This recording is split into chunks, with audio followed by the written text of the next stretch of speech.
প্রশ্ন ছিল আর কি। জি। আমি 13 আসনেরই একজন প্রার্থী, হ্যাঁ। একজন ভোটার। আমার মনে হলো যে প্রশ্নগুলো আপনাকে সরাসরি করা হ্যাঁ। উচিত, আপনার কাছ থেকে শোনা উচিত। সেটা হচ্ছে যে 5 তারিখের পরে দেখলাম আমরা যে আপনি হচ্ছে আফগানিস্তানে গেলেন, হ্যাঁ। ওখানে ভিজিট করলেন। হ্যাঁ। তারপর পরবর্তীতে ওখান থেকে ওই বাংলাদেশ অনেকে আসলো, ভিজিট করলো। তো এটার হচ্ছে এস্টাবলিশমেন্টের পিছনে আসলে মোটিভটা কি? আমরা কি এক্সপেক্ট করতেছি আসলে? না, আফগানিস্তানে আমার যাওয়া জাস্ট শুধুমাত্র একটা নতুন কিছু তারা করতেছে। পৃথিবী তাদেরকে স্পেস দিচ্ছে না, বর্তমান বিশ্ব ব্যবস্থা তারা ট্রাই করতেছে।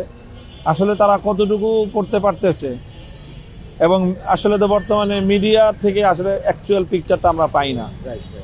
তো অ্যাকচুয়াল পিকচারটা কি, জাস্ট সেটা শুধু নিজের চোখে দেখার জন্য আমি গেছি। তো সেখানে আমি যেটা দেখেছি, আমি সেটা মিডিয়াতে এসে বলছি, আমাদের দেশের মেইন স্ট্রিম মিডিয়াতে বলছি, বিভিন্ন জায়গায় বলছি যে তারা ভালো অনেক কিছুই করছে, অনেক কিছুই ট্রাই করতেছে। তারা কিছু জায়গায় তাদের ল্যাক্স আছে, সেগুলো আমরা তাদেরকেও বলে আসছি যে তোমরা এগুলো ফুলফিল করার চেষ্টা করো এই।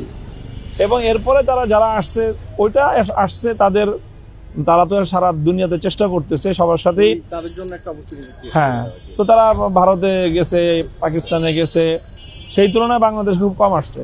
বাংলাদেশে তেমন গুরুত্বপূর্ণ কেউ এখন আসে নাই।